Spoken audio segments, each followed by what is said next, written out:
नमस्कार दर्शकों, कैसे हैं आप सब। स्वागत है आपका हमारे हिंदी श्री न्यूज चैनल में। आज 6 अक्टूबर 2025। आज के लिए टॉप 10 न्यूज। आज बात करेंगे देश दुनिया की तमाम बड़ी खबरों पर। चलिए चलते हैं पहली खबर के ऊपर। राजगीर को मिला इंटरनेशनल क्रिकेट स्टेडियम का तोहफा। सीएम नीतीश कुमार ने किया उद्घाटन। जाने क्या क्या है खासियत। बिहार में चुनाव से पहले नीतीश कुमार ने राजगीर को एक तोहफा और दिया है। राजगीर में सीएम ने इंटरनेशनल क्रिकेट स्टेडियम का आज उद्घाटन किया है। इस स्टेडियम को आधुनिक सुविधाओं से लैस किया गया है। जिले के राजगीर में आज मुख्यमंत्री नीतीश कुमार ने अंतर्राष्ट्रीय क्रिकेट स्टेडियम का उद्घाटन किया। स्टेडियम के पैविलियन और क्रिकेट मैदान का लोकार्पण करते हुए मुख्यमंत्री ने इसे राज्य की जनता को समर्पित किया है। इस स्टेडियम के लोकार्पण के साथ ही राजगीर अब राष्ट्रीय और अंतर्राष्ट्रीय खेल के मानचित्र पर भी स्थापित हो गया है। इस अवसर पर मुख्यमंत्री ने 87 प्रतिभाशाली खिलाड़ियों को नियुक्ति पत्र सौंपे। इसके साथ ही राजगीर सर्किट में आयोजित लाभुक संवाद कार्यक्रम में मुख्यमंत्री ने स्थानीय लोगों की समस्याओं को सुना और क्षेत्र में चल रही विकास योजनाओं पर चर्चा की। कफ सिरप कांड। छिंदवाड़ा के बाद अब बैतूल में 2 मासूमों की मौत। अब तक 16 बच्चों की जान ले चुका है जहरीला सिरप।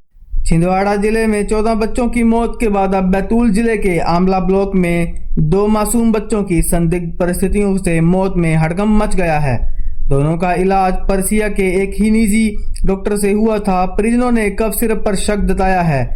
प्रारंभिक जांच में किडनी फेलियर कारण बताया गया है। स्वास्थ्य विभाग ने विस्तृत जांच शुरू की है। मध्य प्रदेश में जहरीले कफ सिरप से बच्चों की मौत का आंकड़ा 16 तक पहुंच चुका है।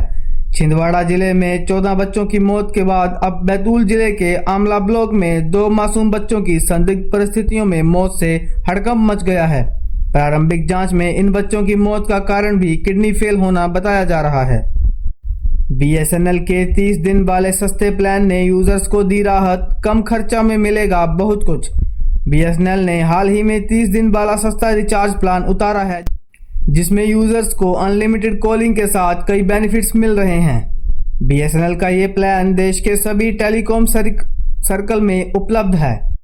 बीएसएनएल ने हाल ही में अपने 25 साल पूरे किए हैं। सरकारी टेलीकॉम कंपनी ने अपने सिल्वर जुबली पूरा करने पर यूजर्स को कई बड़े तोहफे दिए हैं। हाल ही में बीएसएनएल की 4G सर्विस एक साथ पूरे देश में लॉन्च की गई है। इसके अलावा कंपनी 5G सर्विस भी इसी साल के आखिर तक लॉन्च करने की तैयारी में है। अक्टूबर के महीने में यूजर्स के लिए कंपनी कई ऑफर्स लेकर आई है। बीएसएनएल के पास 30 दिन वाला एक सस्ता प्लान है, जिसमें यूजर्स को अनलिमिटेड कॉलिंग डाटा के साथ कई और बेनिफिट्स भी मिल रहे हैं। 8th पे कमीशन का ऐलान कभी भी हो, पर कर्मचारियों को यह सुविधा मिलनी तय। केंद्र सरकार के 1.2 करोड़ से अधिक कर्मचारी और पेंशन भोगी 8वां वेतन आयोग का इंतजार बेसब्री से कर रहे हैं।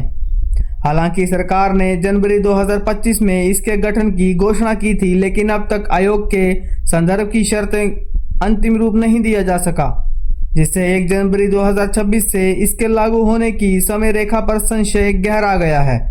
हालांकि इसमें लागू होने में कितना समय लगे, पर एक बात तय है कि 8वां वेतन आयोग 1 जनवरी 2026 से ही लागू किया जाएगा, जिससे कर्मचारियों को बकाया मिलेगा। इंडिया पोस्ट के नाम से एक फर्जी मैसेज हो रहा वायरल, हो जाएं सावधान।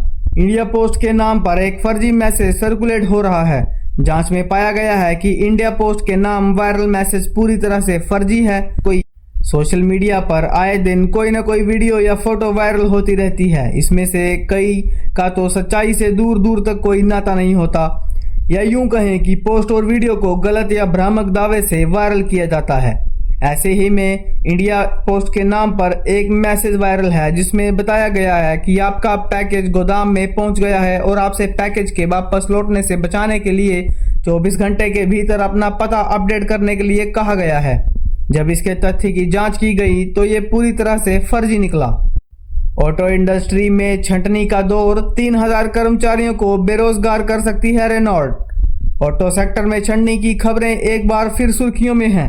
फ्रांस की प्रमुख कार निर्माता कंपनी रेनॉल्ट ऐसे अब हजारों कर्मचारियों की नौकरी पर कैंची चलाने की तैयारी कर रही है।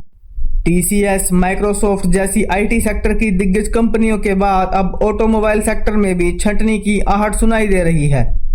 इलेक्ट्रिक वाहनों की रफ्तार, वैश्विक मंदी का दबाव और बढ़ते कंपटीशन के बीच अब फ्रांस की दिग्गज कार निर्माता कंपनी रेनॉल्ट ऐसे बड़े पैमाने पर कर्मचारियों की कटौती की तैयारी में है। फ्रेंच न्यूज साइट इन्फॉर्म की रिपोर्ट के मुताबिक कंपनी दुनिया भर में करीब 3000 नौकरियां खत्म करने का प्लान बना रही है। अगर ये कदम उठाया गया तो इसका सीधा असर रेनॉल्ट की स्पोर्ट सर्विस जैसे ह्यूमन रिसोर्स, फाइनेंस और मार्केटिंग डिपार्टमेंट पर पड़ेगा। बच्चों का आधार अपडेट कराने पर नहीं लगेगा एक भी रुपया, पेरेंट्स को मिली बड़ी राहत।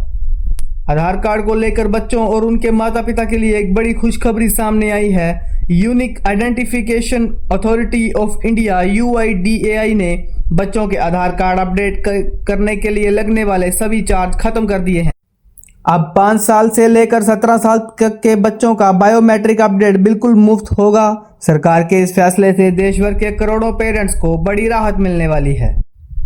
दिल्ली से है एयर इंडिया की फ्लाइट तो जरूर पढ़े ये खबर, वरना एयरपोर्ट में मच जाएगी भगदड़। दिल्ली के इंदिरा गांधी अंतर्राष्ट्रीय हवाई अड्डे IGI एयरपोर्ट से उड़ान भरने वालों के लिए बड़ी खबर सामने आई है। अगर आपकी फ्लाइट एयर इंडिया या एयर इंडिया एक्सप्रेस की है तो ये जानकारी आपके लिए बेहद जरूरी है, क्योंकि अब फ्लाइट्स का टर्मिनल बदले जा रहा है। एयर इंडिया ने अपने 60 घरेलू उड़ानों को टर्मिनल T3 से टर्मिनल T2 पर शिफ्ट करने का फैसला किया है, जबकि एयर इंडिया एक्सप्रेस अपनी सभी घरेलू उड़ानें अब टर्मिनल 1 T1 से संचालित होंगी। ये बदलाव 26 अक्टूबर 2025 से लागू हो जाएंगे। 1.84 लाख करोड़ रुपए की वित्तीय संपत्तियों का कोई माई बाप नहीं। वित्त मंत्री ने शुरू किया खास अभियान। केंद्रीय वित्त मंत्री निर्मला सीतारमण ने शनिवार को कहा कि बैंकों और नियामकों के पास 1.84 लाख करोड़ रुपए की वित्तीय संपत्तियां बिना दावे के पड़ी हैं। उन्होंने कहा कि अधिकारियों को ये सुनिश्चित करना चाहिए कि ये संपत्तियां उनके असली मालिक तक पहुंचे। सीतारमण ने गुजरात के वित्त मंत्री कनुभाई देसाई, बैंकों और वित्त मंत्रालय के सीनियर अधिकारियों की उपस्थिति में गांधीनगर से 3 महीने के आपकी पूंजी आपका अधिकार अभियान का शुभारंभ किया। केंद्रीय वित्त और कॉरपोरेट मामलों की मंत्री ने कहा कि बैंकों और नियामकों के पास बैंक जमा, बीमा, भविष्य निधि या शेयरों के रूप में 1.84 लाख करोड़ रुपए की वित्तीय संपत्तियां बिना दावे के पड़ी हैं। धन्यवाद दर्शकों, ये थी आज की टॉप न्यूज़। यदि आपको वीडियो अच्छी लगी तो वीडियो को लाइक, कमेंट और शेयर ज़रूर करें। रोज़ाना के अपडेट्स के लिए हिंदी श्री न्यूज़ चैनल को सब्सक्राइब करें और बेल आइकन को ज़रूर दबाएं। धन्यवाद।